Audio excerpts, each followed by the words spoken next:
I had a lot of questions about my journey within the LDS church, so I thought I would come on here and kind of just go over that. Hopefully I don't cry. I feel like I get emotional about this just because this is something that's very near and dear to my heart. It's a very personal journey, and it's something that leaves me very vulnerable, and it's emotional for me to think back on my life and how far I've come and what it took for me to get where I am, and I'm going to explain that. I don't know if all of you know what this church is. It's the Church of Jesus Christ of Latter-day Saints, also commonly referred to as LDS or the Mormon Church. So I am Mormon, I am LDS, and I wasn't always. I was raised within the church. I grew up with a single mom. I'm already crying. So I was raised by an amazing mom, and I didn't really have, I have a dad, I love him to death, I'm the biggest daddy's girl, but he wasn't in my life predominantly, so I was mostly with my mom. And she always took me to church, and I was baptized at the age of 10. Typically in our church you get baptized at 8, and you're able to make that decision whether or not you want to get baptized. And the reason why I was 10 is because my mom had the missionaries teach me about baptism before she had me make the decision, and I remember that clear as day, and it was really cool, and it's something I actually hope to do with my future children. So we went to a family ward, and I would go to class at church, and for me, I grew up in a household where we didn't pray together all the time. We didn't read scriptures together all the time, and so when I would go to church, it was hard for me and very uncomfortable for me to have to read the scriptures out loud or to pray in front of the kids that are in my class. I just feel like I don't pray like normal people. I more so just have a conversation with God instead of saying things like thy and thee, and maybe I should be a little bit more formal, but for me, that's how I was raised, that's how I have grown up praying, and so I always felt different, and I felt different because I didn't have an eternal family. My parents didn't get married in the temple. I've never been sealed to my parents. Whew. Okay, I'm trying. I said I wouldn't cry. That is obviously something that's difficult for me, but I wouldn't change it because it's made me who I am, and it's made me so much stronger in the church. Also, we lived in a trailer park. We didn't live anywhere nice. My mom worked 3 or 4 jobs just to support us. And eventually, kids are mean and girls are mean, and people would pick up on the fact that I would read the words wrong in the scriptures because I'm dyslexic, or that I wasn't at church all the time, or that I didn't have a dad that was at church with us, or that I lived in a trailer park. And they started judging me. So when that started happening, I was 12, and I stopped going to church and any activities that had to do with the church at 16. And I did start drinking at 16 and, made those decisions, and I moved down to St. George for college. I ended up living with a boy for a year. At that point in my life, I wanted nothing to do with the church. I didn't really believe in it. I didn't believe in the Book of Mormon. There's a lot that had kind of happened in my life, and I didn't have anything against the church. I just didn't want to be a part of it. For me, I've always known there was a God, and even in those times when I was struggling and making those other choices, I still always prayed to a God, because I've been through some pretty rough things in my life, but we don't need to go into that detail. I always prayed, and I always knew there was a God, and one day I just, for whatever reason, I don't know why, I don't know what clicked, but one day I just woke up and I got out of bed next to my I was with my boyfriend, and something clicked. Something in my head was just saying that I wanted to be around better influences. And this goes to say, like, the people that I was around were not bad influences in any way. I was making my own decisions. I'm actually very, very close friends with all of them still. Like, even people that I used to like party with in high school, I am so close to still. But my lifestyle has just changed. Nothing was necessarily wrong, but I just decided and thought that I wanted to be around better influences. But I knew that I wanted to make better choices. And for some reason, the only way that I knew how to do that was by going back to church or thinking about going back to church. And so this was probably in March, and by May I moved up to Orem. I just, started trying to make those life adjustments and making better decisions in my life, and it was really hard. I basically stopped drinking, stopped dating boys that weren't LDS, stopped drinking coffee, stopped drinking tea, started reading the Book of Mormon, which has never really made sense to me up until a few years ago. So it was a lot of adjustments, and my friends didn't understand why I didn't want to go out, and a lot of people didn't understand why I was making these changes in my life, why it mattered to me, and I didn't even listen to rap for 2 years. If you know me, you know I love Eminem. So that says a lot. I literally, for me, it was all or nothing. And at this point, I hadn't even gone to church yet. I hadn't even gone to church, and I got anxiety when I thought about it because I don't like going places alone. And my previous experience with the church, I felt like I didn't fit in. And so that gave me even more anxiety, thinking about I don't know anything about the church. I don't remember that much about the church. I know the basics, but people were talking about, even now to this day, people will tell me stories of oh, this story in the Book of Mormon, and they'll reference things that I have no idea what they're talking about. Because during those vital years of primary and youth and young women's and all of that, I wasn't there. I wasn't learning all the basics. So when it comes to jumping into the deep stuff, half the time I'm clueless. Basically everything I know to this day I have taught myself, or I have learned by going to church over the past few years. But before that, I had no idea. And for me, I started slowly going to church. I remember the very first time I went back, I made my friend Allie go with me, and we ended up going to a family ward, not a singles ward, and it was so awkward. We were so confused, and I was walking around the church building, and there was a bulletin board for the singles ward, so I was like, oh good, this is the right church, we just came at the wrong time. And then I found the bishop's number, and so I wrote it down, but I never called.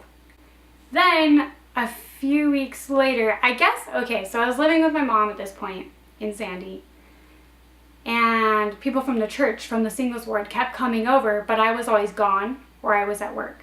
So anyways, long story short, the bishop shows up at my house, and I'm in the shortest booty shorts and a tank top, and I am sure my face was bright red. And this guy was my saving grace. He was so nice and so inviting, and I was like, I'm not going to church alone. So finally, you know what? I decided to call that number that I found on the cork board. So I called the number and made an appointment with the bishop, and I knew, so a big reason why I met with the bishop is because I knew that I had to meet with him to get my patriarchal blessing. And I didn't even know that okay, you don't have to have your temple recommended, but it is recommended that you have it when you get your patriarchal blessing. And I was actually with my mom when she received her blessing. and I just knew that I wanted mine. And so that was really like a big motivating factor for me. So before I even started going to church and attending church, I met with the bishop. I got everything off my chest. I talked about getting my patriarchal blessing, and this was in October.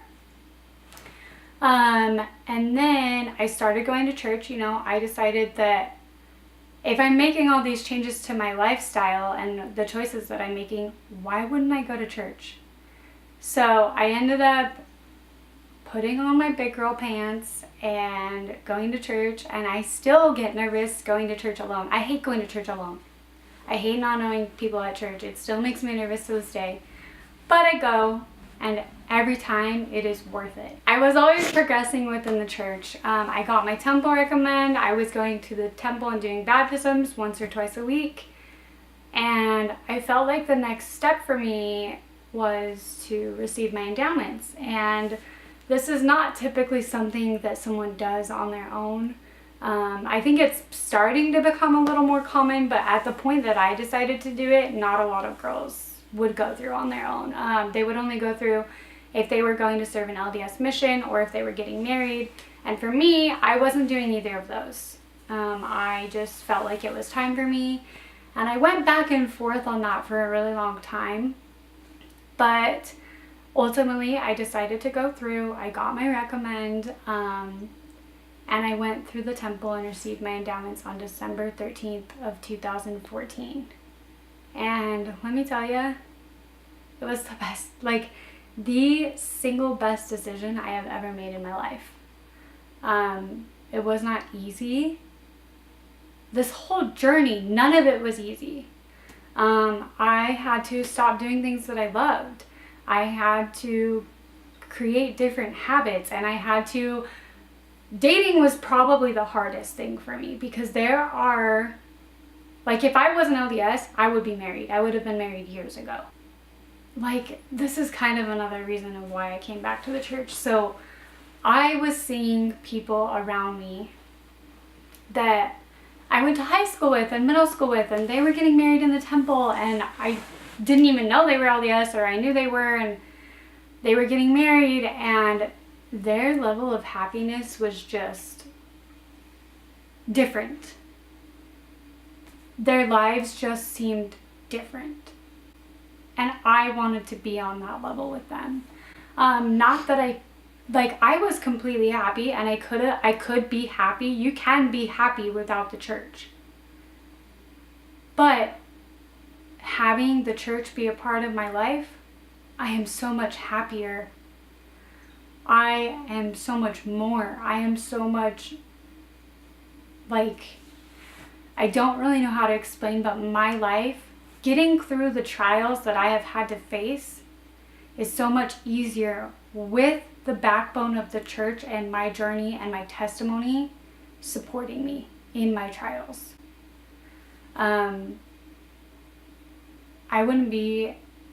I can't even comprehend that's like the life I was living before I decided to make the gospel be a part of my life again. I'm not that same person, and I will never be that person ever again. And it was hard, and it was not easy, and it's something I did completely on my own, because at this point, no one in my family is really active. My friends, none of my friends were LDS. I had to start from square one, and I had to do it on my own. And that was really hard. A lot of times I felt alone, or like I wasn't sure of my decision, if it was the right choice. But you know what? In the end, it was. And I would do it all over again, 100 times, to be where I'm at now. A lot of times I felt like I was too far gone, or I had made too many mistakes, and that God couldn't forgive me. That I didn't know enough about the church, that I would never know enough, because I missed out on all those years. But you know what? I am enough. And God does love me. And I wasn't too far gone. And those mistakes that I made in my past, I don't regret one of them. And that's because it made me who I am, and it made my testimony so much stronger. We wouldn't be who we are without trials and without mistakes. And I think that I had to ultimately go through that in order to see what really mattered to me. Living a life with the gospel, my life is so much more fulfilled, and I feel like I have more of a purpose, and I feel like I personally am a lot happier when I live the gospel. And so it was the right choice for me. And I oftentimes feel like, I still don't really have that like solid support system, at least when it comes to like family. My mom's not active. My dad was never LDS. My siblings are not LDS. Some of my family is. But you know what? I wouldn't change any of that either, because it made me stronger and it allows me to be an example. And the funny thing about this is I have more support from people that don't even know me, from people that I used to party with, from people that are my friends and they know me inside and out, and they know that it has like changed my life for the better. And I just want to tell you that, like, if you think you're too far gone, you're not. You're not. It is never too late. If you think you've made too many mistakes, trust me, I've been there. I've made those mistakes probably, or I can relate to what you're feeling. It's never too late. You're never too far gone. You're never out of God's reach. And like, I don't care if you've made the worst mistake ever. He still loves you. And you are still loved, and you still have worth, and you still matter. And I don't want you guys to think that I'm just telling you my story to boast about, oh my gosh, my life has changed so much and I don't make mistakes anymore. I'm not perfect. I still make mistakes every single day. They may be different mistakes, but I still make mistakes. And I'm still learning, and I'm still here, and I'm still trying. And that's all that matters. It's not about where you've been, it's about where you're going. It's about the effort that you're putting in. It's about the attempt to try. Sometimes we're going to try, and sometimes we're going to fail. But what God cares about is the fact that you're trying. And what you should care about is the fact that you're trying. I created my blog because I didn't get the chance to serve a mission. And the main reason of my blog and Life of Lex is to inspire others and to be an everyday missionary. So that hopefully, maybe one day someone will see my story and they'll be inspired and they'll know that they can come back too. Or they'll be curious and they'll ask questions. But you know what? Not everybody is religious, and I recognize that. And so I also try to incorporate other things into my blog, such as like lifestyle and fashion and traveling. But no matter what I'm talking about, my goal is to inspire others and to have a voice that carries and that makes an impact. And whether that be me making an impact in your journey within the church, or helping you get through a hard time, or inspiring you to get organized in your life, or inspiring you to travel, I want to be able to do that. And I can't do that unless I'm willing to share my story and talk about my story within the church, because that is the whole reason I started this blog. And I just wanted to kind of get on here and talk about that and kind of make my story known yet again and give a little update. I hope you guys enjoyed watching, and make sure to subscribe.